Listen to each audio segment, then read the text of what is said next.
Hey, hi Sarah. Hi. Finally, take two. Nice to see you again. Nice to see you again just a few minutes ago. How's your Saturday so far? Very much tech chaotic, but nonetheless, I'm so happy to talk to you again. And we're gonna sit down with an amazing woman, so from Exactly. another world. Yes, So that's gonna be exciting. yes, pretty excited for that. I am live in a cafe, so forgive me if you hear like a occasional grinding coffee sound. Ooh, we love that. Yes, but we're gonna go on and introduce our show and our guest for today. So I am Suzie. I'm the chief passion coach of the Modern Maria Co., an online coaching and mentoring company to help starting entrepreneurs turn their fear into a plan through guided business planning and coaching. And This is hosted by the passionate and empowered women entrepreneurs. That's us, and that's going to be the whole community that brings together women from all over the world, just like our guest today, who are prioritizing their dreams, personal growth, and living a passion fueled life. And this group is a place to collaborate, share, ask questions, keep each other accountable, and support one another as we do what we love, whether it's a business, an artistic pursuit, or an alternative lifestyle. And this is the future of a women, web, and work. This used to be our coffee break sessions every Wednesday. And it's a show that features lessons and insights from industry experts and puts the spotlight on modern men and women, encouraging an honest conversation around what it takes to build a life and business that you love so that you can reach your passion fueled dreams and goals. Okay, take it away, Sarah. And I'm Sarah Fernandez. I founded the Next Wave Co., a strategic consultancy offering advice, marketing services, tools, resources, confidence, and the motivation to sustainable SMEs wanting to launch or scale their eco brands in Asia. For those watching from the Next Wave Co's page, welcome to the show. Say hi in the comments and tell us where you're tuning in from. We have a very relevant topic today. Our guest says that it's not enough to have a good product because good products will rarely sell themselves. So how do you compete in a post-pandemic marketplace? On today's episode, we are we will find out what brand strategy is and how this can set you apart in a very competitive landscape. How does one become a brand strategist anyway and launch their own agency? Make sure to stick around, grab a pen and paper, and if you have questions for our guest, be sure to type them in the comments so we may read them on air, if you're lucky. Our goal is for you to learn strategic and tactical skills from a brand strategy expert that you may implement to grow your business right away. So meet today's guest, Chay Land, CEO and brand strategist at Chayland Design. She has led teams in building businesses from concept to creation, done successful brand audits, and created new platforms that change the way teams operate and sell their products. She launched Chayland because she wanted to create the kind of tech we see in movies that doesn't exist yet. By helping entrepreneurs, tech startups, and idea makers, she not only helps small businesses create memorable brands, she gives them the opportunity to make their dreams come true. By co-creating with these brands, she is able to give them the power to create bold brands and products that impact people and change their lives. Please help me welcome Chay Land. Hi, you guys. Hi, Suzie. Hi, Sarah. I'm so excited to be here. Thank you for having me. Yay! Welcome to the show, Chay. Finally. You're from here. Like, what time is it now? You're in Greece, right? Yeah, right now it's 12:26 p.m. and I know it's like 5 p.m. where you guys are, right? Yeah, so it's past 5 already. So yeah, it's the perfect time. Did you have your lunch already? No, I actually just woke up a few hours ago and I've only had coffee. Okay, that's good enough. Perks of working from home. Yeah, right. Exactly. So Chay and I met in another Facebook group because she responded to a workshop we'd hosted a couple of months ago on personal purpose. with Kickfire Kitchen founder David O'Hagan. So Shay's been part of the Passionate Empowered Women Entrepreneurs community since, and now she's on our show. Yeah. I'm so excited to learn from her today. Yeah, this is basically the magic of digital platform because Sarah and I also met online. Well, not in a dating site. So that's weird. But yeah, we met in an online academy. So this is, I guess this is the power of digitalization. And it's working for us women entrepreneurs to navigate the new world and to create our own businesses. And I am very excited to talk to Shay about branding. And this is going to be very, very helpful for all of you there who are tuning in and just starting out with your businesses. So, Awesome. shall we begin? Yes. Of course. Okay. All right. So we don't have much time to do this backstage. So I'm gonna do this live, like all the questions about personal questions about how you started, Shay. So I know that you came from an agency. So what did you do before actually starting the agency? This Chayland Design. So I've actually worked with agencies almost all of my career. I think the only time I didn't work with an agency was when I was waitressing at a really young age. But I've had agency experience all my life, and my most recent agency experience, I think it's very nice to get experience at an agency, but it's more important with the people you work with. Like sometimes you just don't click, and that's when I decided to break off and do my own thing because the last group of people I didn't click with that well. Right. So how is it working? How is it different when you're working now at your own company, at your own agency, versus when you were working with a different agency before? So there's a lot of different things about it. Like we're going through Corona. Second, everything's remote, but also I get to be the boss, and that means a lot more responsibilities, as in paperwork, contracts, networking, sales, things I never really wanted to do. It also means putting together a team I have to find and I have to like. So it's very different from working for someone to being someone that people work for. Yeah, exactly. So tell me more about the Chayland Design Agency. So when did you start it? How did you get started with it? The story behind why you did it. So I actually started while I was still at my agency, and for any entrepreneur starting a business, I highly suggest getting clients before you break off and do your own thing, because that's what's really hard, is the getting client part. So I reached out to my network when I was at my last job, let them know I was available for work. Mm-hmm. And my first clients were referrals. And when I felt like I had a good amount of referrals, a good amount of savings, that's when I decided, okay, I can do my own thing and I don't need to work for this agency to sustain myself. Right. I love that because I think part of transitioning yourself from the 8 to 5, from a company that is not yours to building your own company is really to plan ahead, which is making sure that you have your clients before you quit your job. Yeah. So I think that's really smart, and I think just like what you said, like starting entrepreneurs should really get to that planning. Sarah mentioned earlier on the intro about the technology that you are working on. What gap did you see in the market and basically the solutions you provide for this when you created this Chayland Design? So, well, this is the gap before I kind of came in and found my new gap. But a lot of designers were selling design without strategy, and they were just making things beautiful. So I'm also part of this trend where all my design includes strategy.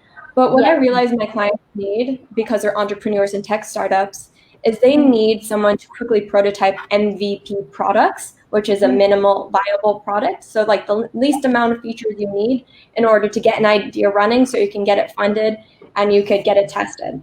So there's no designers out there calling them an MVP product designer and a brand strategist. And so that's my gap, and that's where I found a place to fill in the market. Right. Okay. When you mean strategy, it means that what exactly do you do for them?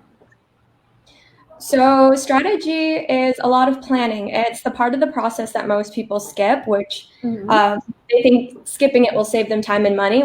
Right. When reality is doing the strategy will save them the time and money.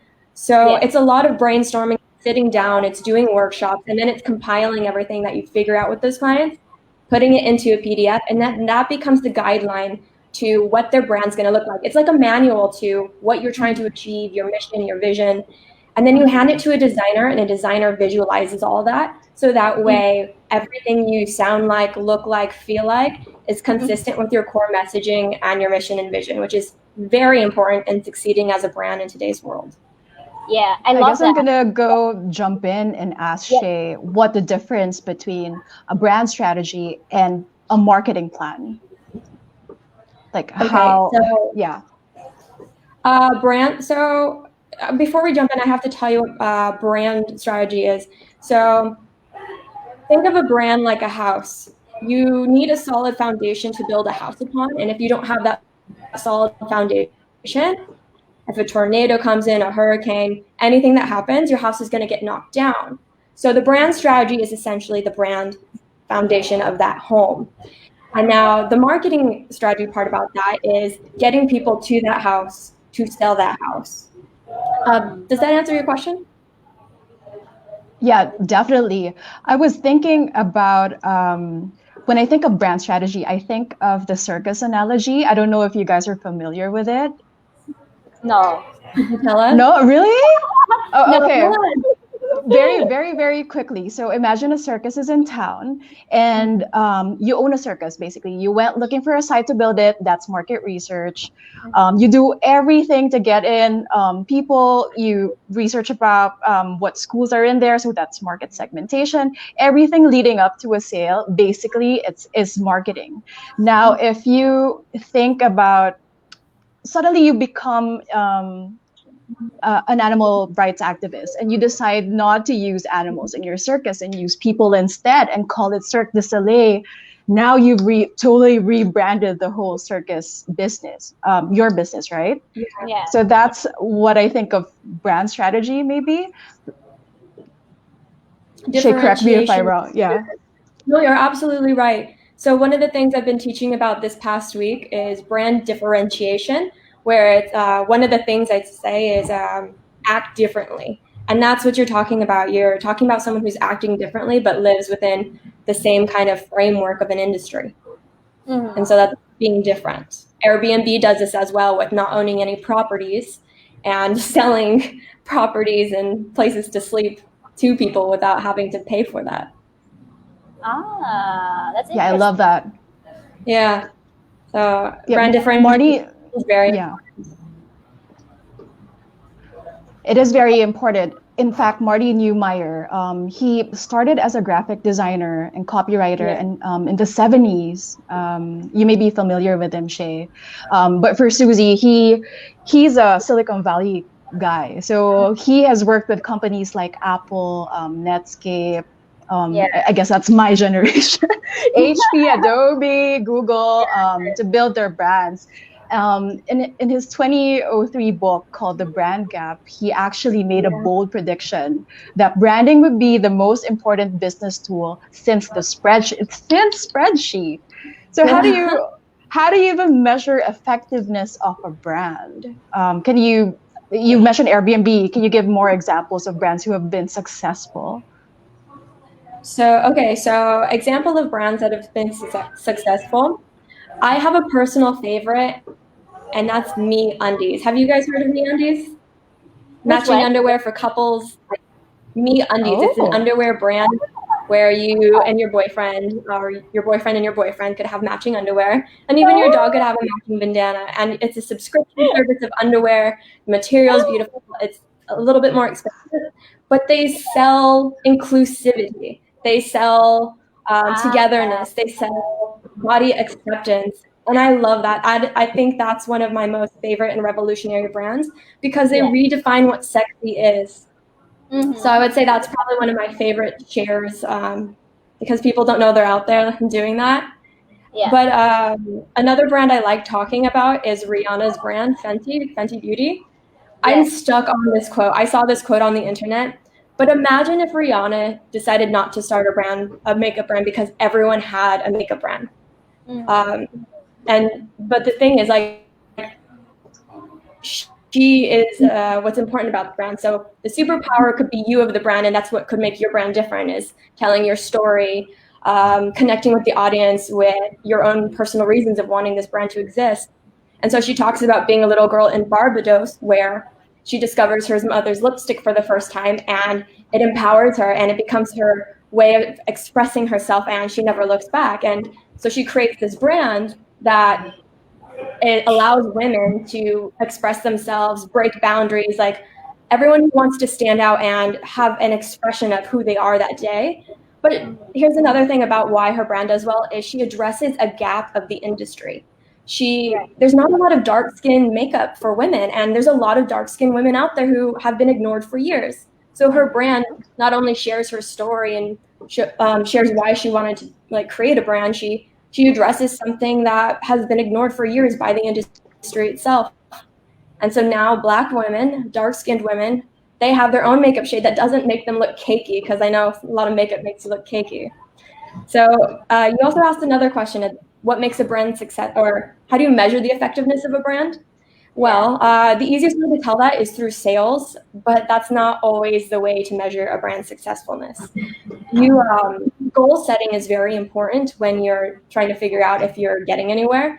So you can also set your own personal goals, and according to how close you're getting to those goals, that can determine how successful your brand is as well. Because you don't have to have make $100 million a year. Like, that doesn't mean your brand isn't successful if you don't reach that goal, if you can set other goals. And I know you do marketing, Sarah. Yeah. What do you think makes a brand? What do you think measures a brand's effectiveness from your experience? I think when we talk about brand strategy, what people fail to realize is that it's more of a long-term goal. It's not just a quick sale.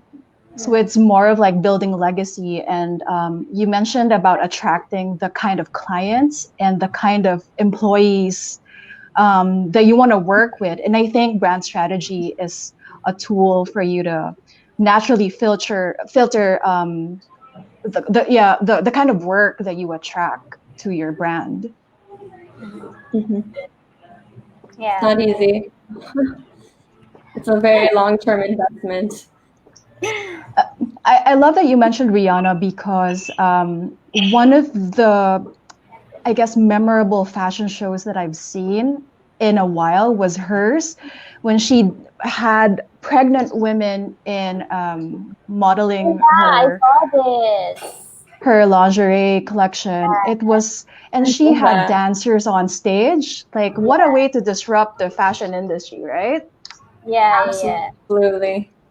Yeah, like she got, I remember like she got women, from with different body shapes, and even the pregnant women, of course. But yeah, it's very, and different ages too. Different ages. Like she didn't just have 20-year-old models. She had moms and obviously women of different sizes. Right. Yeah. I love this topic just because I'm recently doing the program for starting entrepreneurs, and we always emphasize the difference between product and brand. And I think that both of you ladies are brand people. So I would just be, okay, you need to answer to a basic function, like answering to a pain point. But then again, if you go beyond that, like you elevate your product on a certain level, if people feel that emotion, when emotion or feelings when buying your product and or like seeing your brand. And I think that's what makes it successful. Like it's not really quantifiable, but when people feel something when they see your product or your brand, then that's something that's basically a milestone for you. I love that you put that so well. Feelings are all about what it is with branding, like trust and feelings. That's the currency of branding. Yes. Exactly. Yeah, people buy from people. Yes, that's for sure. Yeah, let's talk about putting yourselves out there. You guys, Suzie and you, Chay, you have your own personal brand. You are the face of your brand, basically. So how important is personal branding, and is it just a fancy term for a reputation? Ooh. Susie, you go first. Go for it. You're the guest, Shay. Okay. So I think What a way to put Susie on the spot.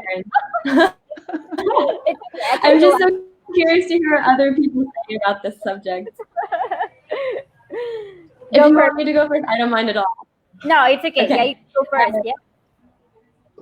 Okay. So I think if you're a small company, I think it's very important to put your face on your own brand. It allows for people to connect with you more. Could you remind me the question? There's so much laughing in between. I forgot it. Is it a fancy term for reputation? A reputation. Personal branding. Absolutely. I have to share this quote with you. Absolutely is my answer.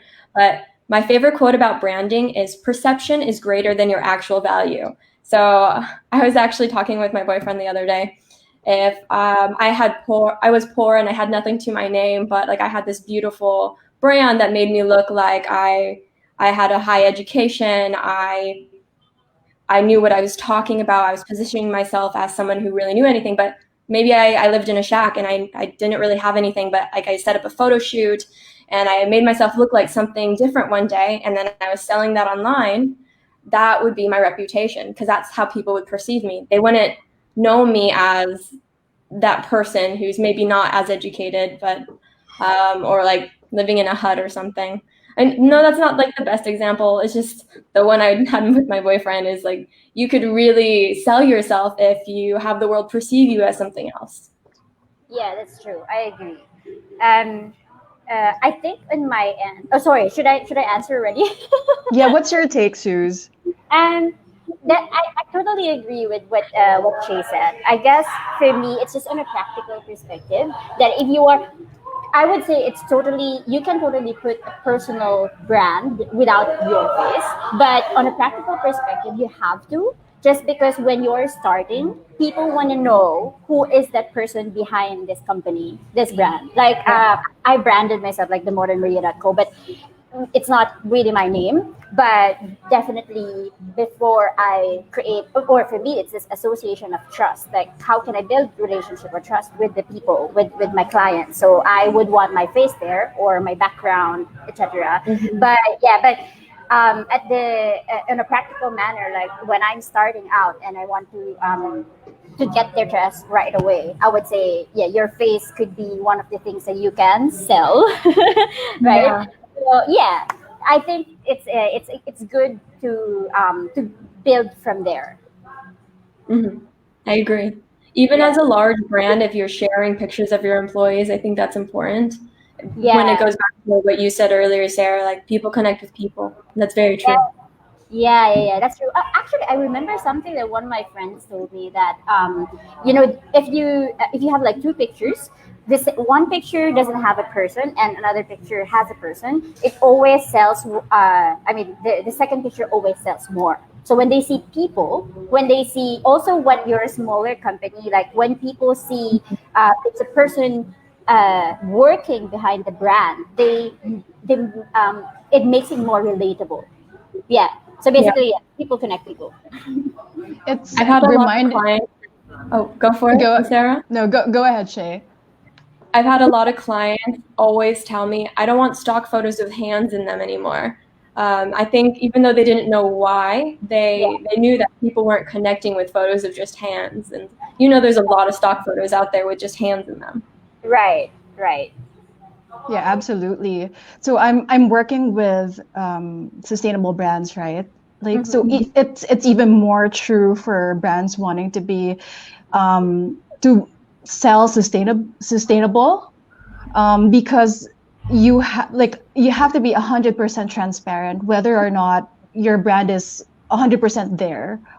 No brand is perfect anyway, but we people want to see vulnerability. Like Susie's story is reminding me of what Simon Sinek. He's the guy of Start. I think he has a book called Start with Why. Start with Why. I love that quote. Start with why. He said, "We trust people who believe what we believe in more than people who are qualified for the job." And I was watching one of his TED Talks, I think, and he asked the audience, if you were to hire a babysitter for your kid, would you hire someone your family already knows, like a family friend, or someone from a newspaper? Like, of course, you'd hire someone you think you'd trust, right? Mm-hmm. Yes. And trust is by association. Like your family trusts this guy, so I would definitely trust my baby with this guy. Right. That makes sense. No, which leads me to my second question. Like, how much time should you be spending on your personal brand versus working on generating revenue? Oh, I want to know this. Yeah. So I've actually never thought about this before, but I wish I could say 50-50, but what I've learned that there's a lot of women that I know or a lot of men that I know who have built businesses with no brand. So I know you're capable of building businesses without a brand. Right. So I would say the number is 40% brand, 60% like going for revenue, because you can just sell and build and keep going and going. But here's the thing. You're going to hit a roadblock at a certain point because you can't scale on a larger level. People aren't going to know who you are, and you're going to only have so much reach. And having that brand is going to give you a bigger reach on things. Yeah. What do you guys think about that? Sarah first. And feel free to disagree. I would love to hear. I disagree. Really? No, go ahead, Suze. Go. I'm just kidding. Just trying to challenge the idea.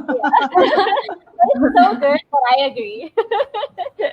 No, because I was watching an interview of Guy Kawasaki, another Silicon Valley venture capitalist, and actually, his claim to fame was in with Apple's Macintosh computer line in 1984, and I think he's now the brand ambassador of Canva. So he's becoming relevant to Gen Zs now. So in the interview, he said, great people with the strongest personal brand didn't think of their personal brand. So you think of the likes of Steve Jobs and Oprah, like they didn't go in their office or in their room at night and say, like, what would my personal brand be? Like, how do I plan my personal brand, right? It was just like the success and the money came as a natural byproduct of their purpose and impact. So that's my take. It's always it always starts with the why. Yeah. I guess think that you said a lot better than I did. No, your turn. Oh, okay. Yeah, I agree with Sarah. I think Suzie, no, disagree. We want to hear the counter. You don't want to be a disagree girl. This is not a debate. No, but I do agree as well, because I think that authenticity comes from a deeper level. So I guess if you have that kind of authenticity that you're selling as part of the brand, it becomes more natural, more spontaneous, and you'll never know. Yeah, just like what happened to this guy. But for me, I would just like to point out that it's really hard. Like, part of the brand building, for instance, on a certain page, is to put a lot of content. And to be honest, like when you ask like how much time should you spend on building a personal brand, I would say that building a content is so hard. Like it's really hard. You have to spend time on the research, and it has to be intentional as well. That's why I want to know how long should you? What is the standard? Not really standard time, but maybe just a tip. Like, should I post a content? I don't know, every 2 days, every day. This practical question, maybe just for a starting entrepreneur like me. So I have a few friends who do this, and I follow a lot of accounts who also talk about this. Mm-hmm. There's a lot of different answers that you're going to get, but in my opinion, I think it's good to post at least once a day or twice a day, and you have to consistently provide value or teach people something. But what I'm also learning about, so it depends on what platform you're on. If you're on Instagram, you need to make sure you're not using any blocked hashtags. You also need to use an array of hashtags that have a low number to a high number. And you also need to comment at least 10 times a day. Like Instagram's algorithm is a little crazy. Yeah.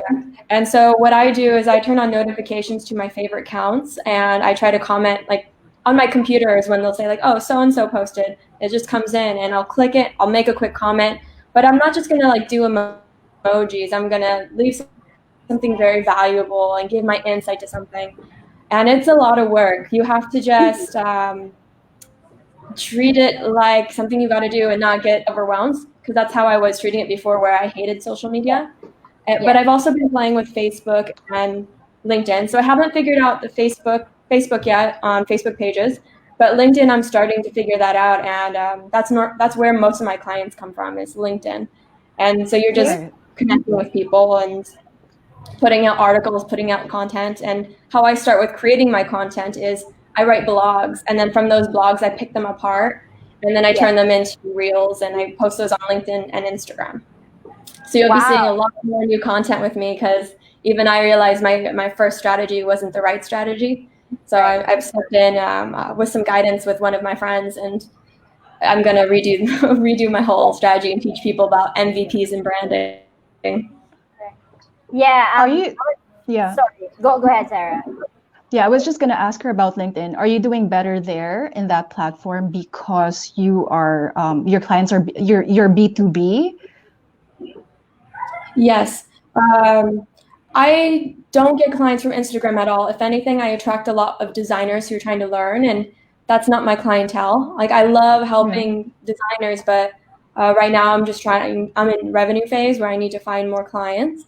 So I've been focusing on LinkedIn, and I read a bunch of articles on tech startups, health, and then I just try to leave valuable comments. And then I look at different people's pages to see what type of people are posting on this, like what type of people are following this thread. Do I follow them back? Do I send them a message? Do I like say hi? And one of the things I learned this year is that being a business person, you need to know how to do sales in a very non-evasive way by actually getting to know people. And so that starts with one question. It's like, not hi, how are you? It's like, hey, thanks for connecting with me. Is there something that you thought I could help you with? And then you just like simple sentences like that, and that's how you kind of sell nowadays. Right. So it has to be how do you say that? It's like not salesy. More. Yeah. Okay. And that's the hard way too. That's true. That's why I was saying that you're gonna have to spend a lot of time online, at least in the first phase, maybe, because you have to get used to this kind of rhythm. Like, you have to comment on people's pages, you have to get to know them better. So definitely a lot of work. So I'm jumping off a little bit from the social media, because I'm curious about this. Is it also, how about website? Is this advisable still for starting entrepreneurs?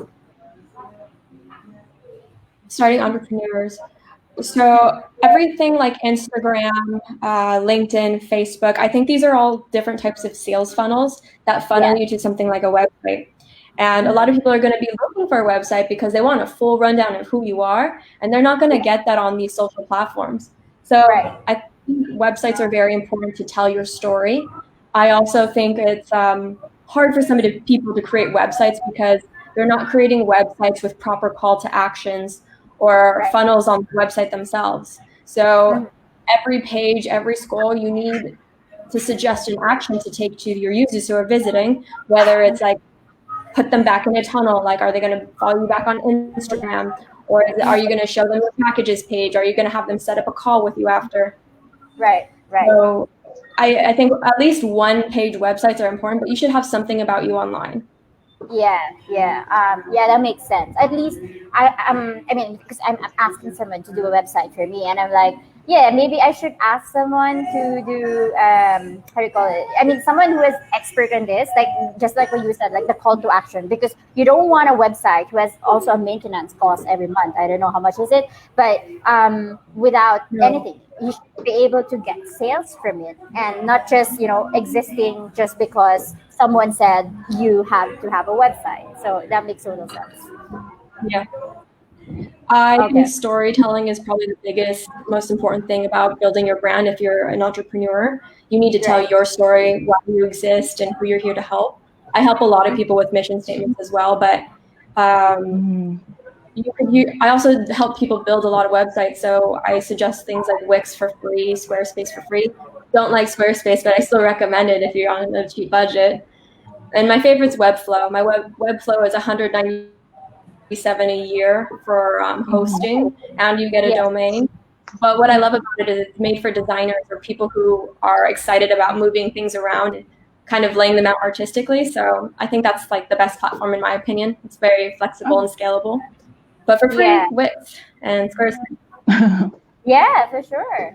So, talking about the website and all these digital platforms, what's going to be the future of the marketing industry right now? What do you see? Like, what are the trends we should watch out for as starting entrepreneurs? Because honestly, like, there's so many content out there saying, okay, you have to go to YouTube, you have to go to IG. Yeah, maybe the website is the future because maybe social media will not be available in the future. So, what's your take on that? Oh man. Okay. So this is a hard question. But I would say follow the platforms your clients are on very, very carefully. So if it's on LinkedIn, watch out for LinkedIn new releases. Facebook, watch out for Facebook new releases. And they're going Okay. to release new features. And as soon as they release these new features, you be the first one to jump on it. Even if it's the worst new content that you put out there, use it Yeah. because it's like an algorithm thing. They want more people to use that feature, so they're going to bump you up. But that's been Yeah. something that's been Mm. around for a while. Just watch them do this. But if we're Right. talking on a larger scale of how to market yourself, there's a lot of things that aren't easy to do that I can tell you about. Like AR and VR are trending. So is there a way you can put Yeah. out your VR video? Yeah. Um, Also, live videos is very important. Facebook wants to be seen as a streaming service. So if you can do more live videos like what we are doing now, that's a great Yes. way. Um, Interactive content, something where you can get them to download something from you, collect an email, or even play a video game. And I Mhm. love that you mentioned transparency earlier. So one of the things I think is very, very important, especially 2020, is people Mhm. want you to stand for something or fight for a cause that they believe in. So like supporting something like Black Lives Matter, that's really important. Or even if you have a brand that has to do with mental health, like supporting an organization that's about epilepsy or something, that's also very important, is like sharing who you support and saying that you're fighting for this purpose. You're going to create a tribe and people are going to want to back you because people want to back companies that they feel supports them and what they believe in. And also Mhm. transparency. Transparency is amazingly big nowadays. In 2020, we don't have time for businesses that aren't transparent. Like we can see right through that, especially with all the fake news going around. We don't want to be lied to. So Yes. if you just are consistent about being transparent and standing for something and then trying to use all these crazy tech things on the side, Right. you have a fighting chance, but you just have to be really active and Mhm. adamant about learning about these things. Right. So Are it's you all about. pro or I'm Sorry, go ahead, sorry. Sarah. Go ahead. I was just gonna ask her if Shay, if you're pro or anti TikTok. Oh my god. TikTok. I have gotten caught up in TikTok and I desperately want to figure out how I can get on it because like I just want to be able to tell people my opinion, but it's so overwhelming. I'm like staring at cat videos and like dance videos later, and it's like, was I on it for 3 hours? So like I know I want to learn about it and make videos, but like I don't really just want to like dance and like teach people Yeah. things. I made 2 videos on my own TikTok account and they didn't really go anywhere, but I Yeah. see a lot of other people being successful and I wish I had a bigger opinion about it, but I don't right now, other than Because Sarah is suggesting, I mean, on a marketing perspective, because I'm not on TikTok as well. And I'm like, yeah, the same thing with you. I feel like most of the people are just dancing and singing. But Yeah. there's a niche right there where, we see lawyers like explaining stuff, other professionals, and they have followings. Yeah. And I'm also very curious how it works, but maybe not today. but maybe Sarah has a different opinion on this. No, I'm just thinking about privacy issues the company's facing, and like the potential ban in the US is definitely going to change their game soon. But anyway, like the marketing gurus, Gary Vee, everybody's advocating to be on it. So, but I'm still on the fence. But I heard about the IG releasing the same thing, just like Real. TikTok. Yeah. Reels, yeah. I don't like Real. Did you check on it already? I made 2 videos on Reels, and my very first video, I don't know if I'm allowed to say this on here, but it's like Reels are for basic bitches. And then like I point to myself because it's like easy to make. And then TikTok's really complicated for me, and I've tried. So I can use Reels. I don't know. What's unfortunate is a lot of people are making content off of Instagram and then putting it on. So it seems like there's a very competitive landscape already for Reels. Yeah. I guess you just have to choose your poison. Honestly, like with all these platforms, I'm so overwhelmed already. So Yeah. I'm gonna stick with some just few and then focus on it. That's ideal. Right. I was gonna say, like, I mean, in corporate brands do this. I mean, that's why it's important to measure your KPIs, because that's how you know whether or not a platform's effective specifically for your brand and product. Yes. Yes. And I think you just need to assess as well your target audience. It's like Shay mentioned earlier, like some people you would find them on LinkedIn and you don't get people or your clientele on Instagram. So you just have to stick where they are exactly. So you need to know more about your target audience rather than jumping on every platform just because it's trendy. Yeah. I'm avoiding Yeah. Twitter. I know a lot of my clientele's up there, but like I just can't take on another platform right now. I need to hire. Just like what I said, like it's overwhelming. I think Twitter is the best for a brand strategist to get insights. So Really, people use it like news. Yeah, it's enough to be on there, but like to make content specifically for it, that's another added work. Yeah. I'm not active on Twitter. I just do it for my fan obsessions, like K-pop or something else. Oh, nice. Very nice. But yeah, I like if anything. Yes. So my next question would be, I mean, we're talking about the platforms and everything. So what do you think is working and not working right now in 2020? Like, what is the maybe before, what's working before and what's not working right now? What's not? I don't understand the question. Say that again. Oh, sorry. What kind of strategies or how do we call it? Like actions are working before, or strategies that are working before on social media that are not working anymore right now?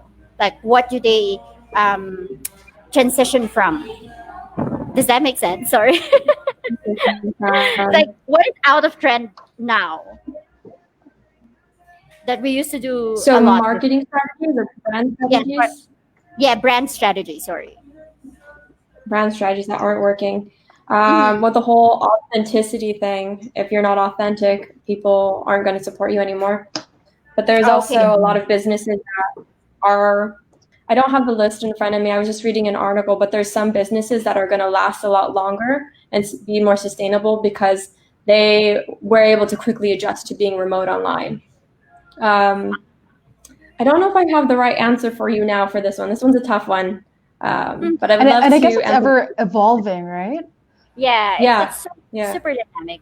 Yeah, but I love that, the authenticity. I think someone pointed out that before, like when people or when companies like are grounded or very grounded on their values, I think that's where the authenticity comes from, and people see it, so they support the brand more than just selling and selling and do transactional activities. So yeah, definitely. Yep.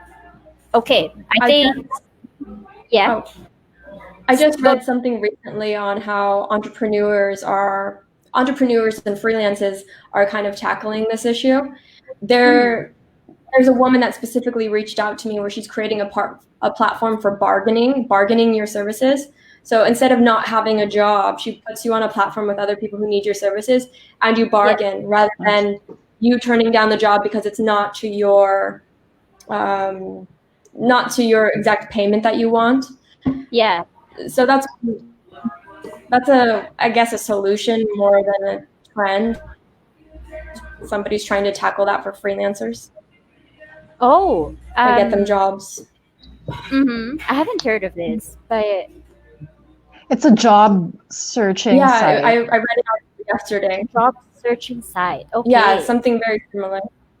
I'm gonna check on that. But she Okay. positions you as a bargaining platform Ooh. because I think, especially with all the big tech cities in the world, there's a lot of brain drain coming from them now that a lot of Right. people can work anywhere they want, like Seattle, and still have the same paycheck as if living in San Francisco.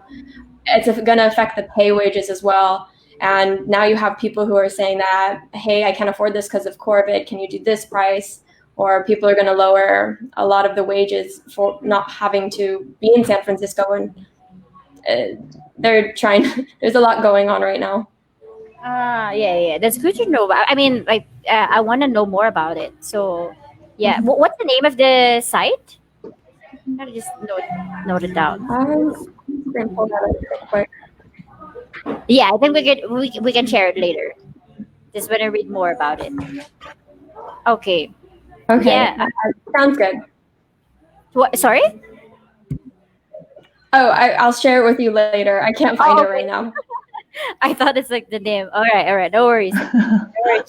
Okay. Okay, I guess to end the interview, we always ask our guests a sort of like it feels like a Miss Universe question. So we reserve the hardest question towards the end of the interview. What advice for what's your advice for entrepreneurs who want to stand out in a competitive environment, but obviously something that they can do, something they can do quickly and is actionable? I would say own up to who you are. If you're a cat lover who loves the color green and you love overthinking and conceptualizing ideas, run with that.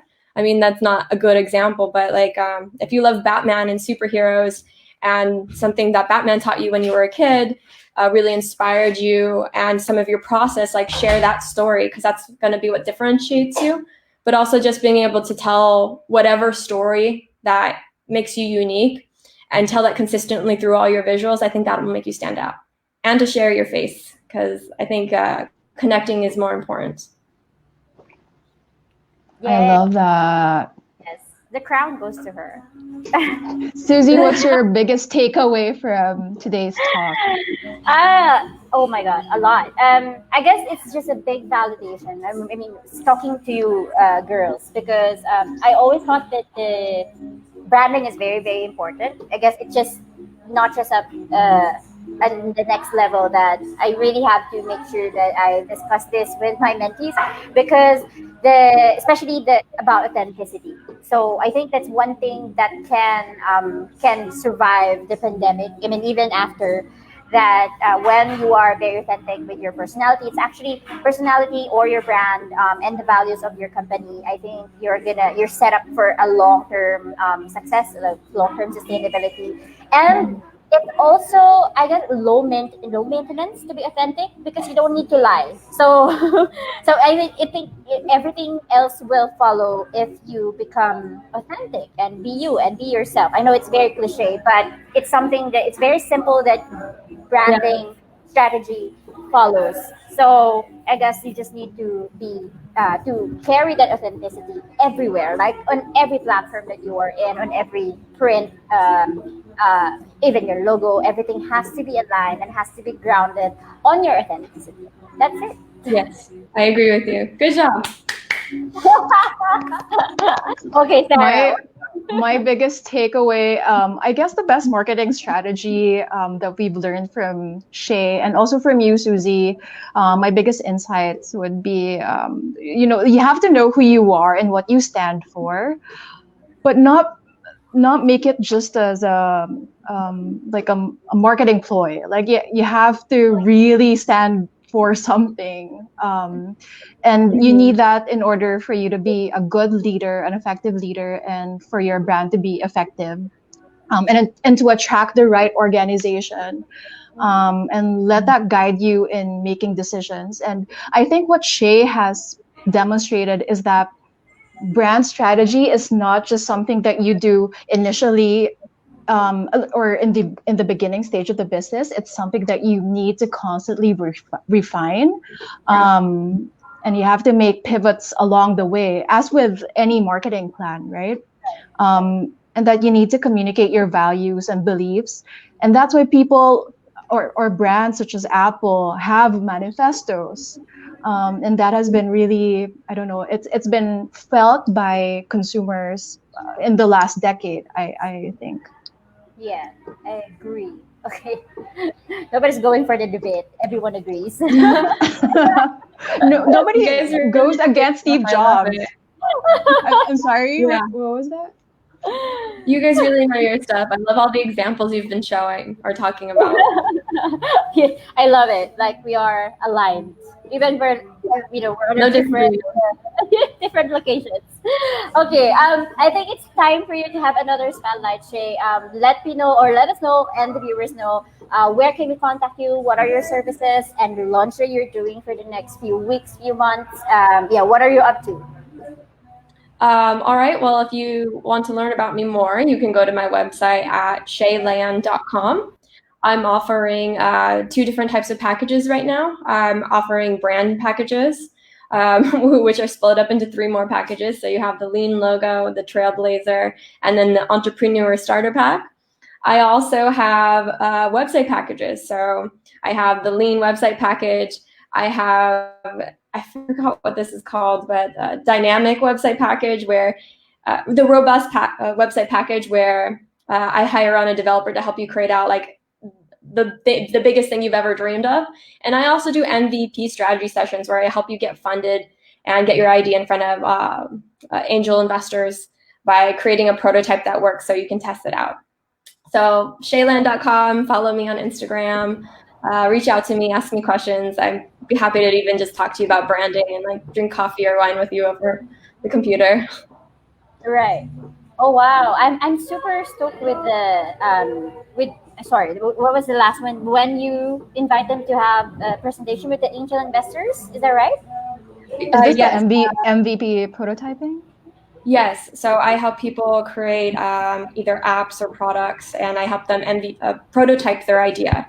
So I sit down with them and do workshops with them, brainstorm, and then I put all their data into kind of like a spreadsheet, and I challenge all of their ideas and like saying like, hey, like if you only have this big of a budget, how can we get this cost down? Do you really need this feature? Is this feature going to be usable for all the users that you need? Are they even going to care about it? And then with the most least effort possible, I put together a plan on how we can build that out an idea with all the technology involved. And then I even go and prototype it myself, make it clickable. And Nice. then if everybody likes it and they tested it, then I help them design it and get it developed. That's really, really cool. And everything happens online. So this is like online workshop, online product. Yes, everything is online now. I have yet to have an in-person one in quite some time. Yeah, so you basically have you can have clients from different places in the world. Yes, I mostly focus on Los Angeles and San Francisco, but I would love to work with people in Asia. It just hasn't happened yet. Yeah, for sure. I mean, for all Can, the viewers in the Philippines, I mean, they can actually join this as well because everything is happening virtual. Yeah, right. the virtual time Can we making everything can we talk accessible. about your ideal clients quickly? For people who are gonna be watching this replay or who are watching this live, who are your target audience? Who are your what kind of clients are you servicing? So I have two target audiences right now. I have the entrepreneur just starting out who needs help getting in the right direction or their foot in the door. So I help them create a really lean logo, a lean website, and help them with their brand positioning and a starter pack to like business cards, presentations, sales decks. Just because I think that's very fulfilling. So that one's more like for me thing. But who I actually serve is I serve health tech startups and just startups overall in the tech industry. And that's where I help people build out their ideas and because they're very challenging and I love being challenged. So that's why I do this. We love challenge. Yay! Very All fun. right. Actually, I just wanted to ask you about Susie. I don't know if you know this. So Shay has a product. I don't. Are we allowed to mention it A product? for your hands? Oh yeah, no problem. Yeah. I totally forgot about that. I've been so busy on my other business, I forgot that I even sell compression gloves. I don't even know. Okay, what is this? 1 second. Yeah, sure. So I'll yeah, let you. sorry. I was Okay. wondering if there's anyone tuning in. I mean, it's the last So, time you can ask some questions. Okay, go ahead, Shay. Okay. I make these. I work so much, ridiculous hours, and in the worst possible position ever. So like my back is always hunched, or my hands are like this, and it's kind of created a problem for me. I have tendonitis, and what tendonitis is, it's your joints and your carpal that get inflamed, and you could do a few things to reduce that inflammation. You can take some inflammation-reducing pills, or you could buy products like this, where you could put on your hand. Right. And this one in particular, there's Velcro right here. Yeah. It supports your wrist in your hand, and it's kind of tight, so it circulates your blood a lot more and evenly distributes all of the oxygen and blood in your hand. So that way you don't get hand fatigue and your hand doesn't hurt as much. I made these just because the ones I was using were really ugly and they were tan. Mine and as well. Like I don't What? have mine with me, but I got the one with the metal like the metal sheet that goes from your wrist to your thumb. And actually I wanted to mention this because last night I was going through my Facebook. I was cleaning up my Facebook profile, and Facebook, Mark Zuckerberg, I hope one of his staff is listening. They make it so hard for you to erase all your photos and your videos. And I had to go through all my tagged photos one by one. And after 3 hours, my hand was just jelly. Okay. Oh man, I'm so sorry to hear that.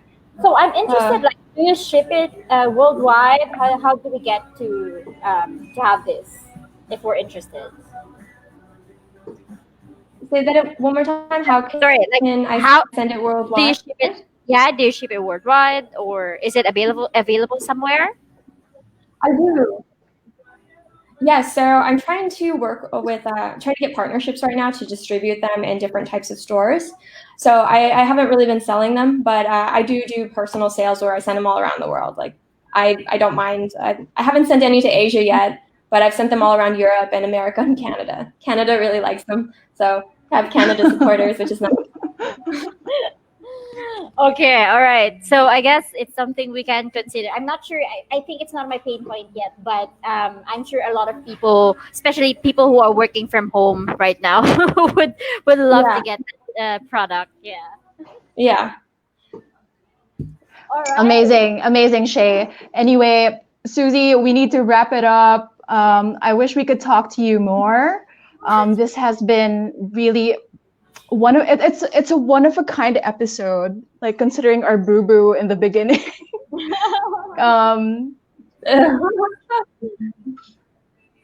Well, I think it went great, and I was so excited to meet you guys in person. So thank you so much for this opportunity. It actually was super fun. The best hour of my week so far. Oh, Woohoo! really nice to know. I've been looking forward as well for this session. So, thank you so much, Shay. Thank you for your time today. I know it's already actually it's already almost 7 here. And just a quick plug. Next week we will talk about financial literacy on our future of women web and work topic. And please do like my page or follow me on Instagram. That's modernmaria.co. And my Facebook page is the Modern Maria Business Coaching. And Sarah? Yes. Thank you for being on the show, Shay. We're going to talk backstage. I think we can plan something like a workshop or even invite you to. We were talking backstage about this. Like, That'd be nice. Come surf with us, because I think all three of us connected through a shared passion for a digital nomadic life. So that would be really, really exciting. More power to you and your agency. Follow Shay on social media, and better yet, hire her for your branding needs. If you've enjoyed today's episode, there are more content like this at our private Facebook group. So click join, and we'd love to know your biggest takeaway from today's topic. Type them in the comments, and we'll see you guys next time. Bye. Yes. This is Suzie. And this is Sarah. Next week on the Nice to meet you all. Bye, guys. Thank you, Shay. Bye, guys.